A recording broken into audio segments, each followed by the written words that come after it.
ఉగ్ర రూపాన్ని శాంతపరుచుకో, సుందరమైనటువంటి మీ రూపాన్ని మాకు మళ్ళీ దర్శనం చేయని చెప్తే దేవతల స్తోత్రం మేరకు అమ్మవారు శాంతపడుతుంది. శాంతపడి వారికి వరాలను ఇస్తుంది.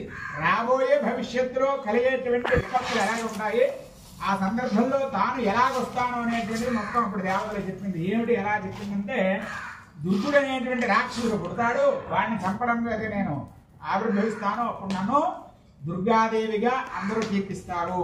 అలాగే భీముడు అనేటువంటి అరుణుడు అంటే ఒక రాక్షసుడు పుడతాడు, వాడిని హరించడానికి వాడి వరం మేరకు నేను తేనెటీగ రూపంతో వాళ్ళని సంహరిస్తాను. అంటే తుమ్మిదల రూపంలో. తుమ్మిదలతో మనిషి చచ్చిపోతాడా అంటే చచ్చిపోతాడు. ఆ కందిరీగలు కానీ తుమ్మిదలు కానీ ఒక 5-6 కరిస్తే మనిషి చలవలు కమ్మి చచ్చిపోతాడు. అలాగే ఆ రాక్షసుడికి వరం ఏమిటంటే తేనెటీగల చేత చావాలని వాడి వరం. వాడు అలా కోరుకున్నాడు వాడు చావుని. కాబట్టి ఆ తేనెటీగల సమూహంతో అమ్మవారు వచ్చి వాడు సంహరిస్తుంది. కాబట్టి ఆమె పేరు ఏమిటైందంటే భ్రామరి, భ్రమరాంబ, శ్రీశైలంలో ఉండేటువంటిది. అలాగే ఇంకో రాక్షసుడు పుట్టినప్పుడు వాడిని చంపి నా దంతాలు రక్తాలతో తడిచిపోతాయి. అప్పుడు నన్ను ఏమిటంటే రక్తదంతిగా అనే పేరుతో నన్ను పిలుస్తారు.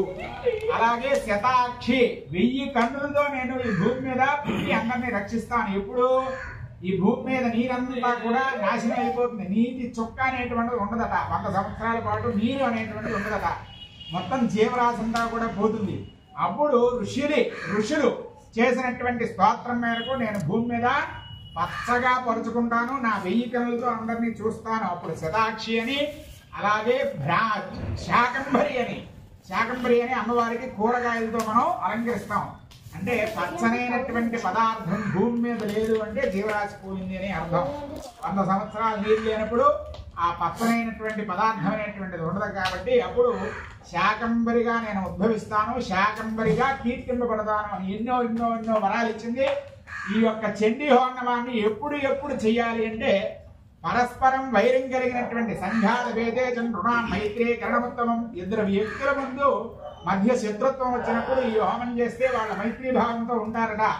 అలాగే బాలగ్రహాభిభూతానాం బాలానాం శాంతికారకం, బాలగ్రహాలు చిన్నపిల్లలకు వచ్చేటువంటి స్థితిలో ఏవైనా బాలగారిష్టులు వస్తే ఈ హోమం చేస్తే ఆ బాలారిష్టులు పోతాయట. దుస్వప్నంచరుభిర్దృష్టం సుస్వప్నముపజాయతే, చెడ్డమైనటువంటి కళలు ఏవైనా వస్తే ఈ హోమం చేస్తే ఆ చెడ్డ కళలు పోయి స్వప్నములు మంచి వస్తాయట, మంచి భవిష్యత్తు కలుగుతుంది. ఇలాగా ఇప్పుడు చేయాలి ఇప్పుడు చేయకూడదు అనేటువంటి ఇది లేకుండా ఎవరు ఎప్పుడైనా ఏ కోరికతైనా ధర్మమైనటువంటి కోరికతో చేయవచ్చు అని అమ్మవారు అనేక విధాలుగా దేవతలకి వరాలను ఇచ్చి అంతర్ధానం అవుతుంది.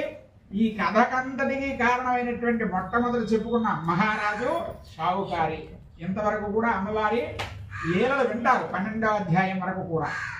విని ఆ ఋషి చెప్పినటువంటి ఈ వైభవాన్నంతటినీ కూడా తాను బుర్రలోకి ఎక్కించుకొని అమ్మవారిని మనస్సు నిండా నింపుకొని, వాళ్ళ బాధలతో ఉన్నారు కదా, ఆ బాధల్ని మర్చిపోవడం కోసం అమ్మవారిని అర్చన చేస్తారు. ఎన్ని సంవత్సరాలంటే 3 వర్షే రథాత్మనోహం, 3 సంవత్సరాల పాటు ఆ నదీ తీరంలో అమ్మవారిని వాళ్ళు ఉపాసన చేస్తారు.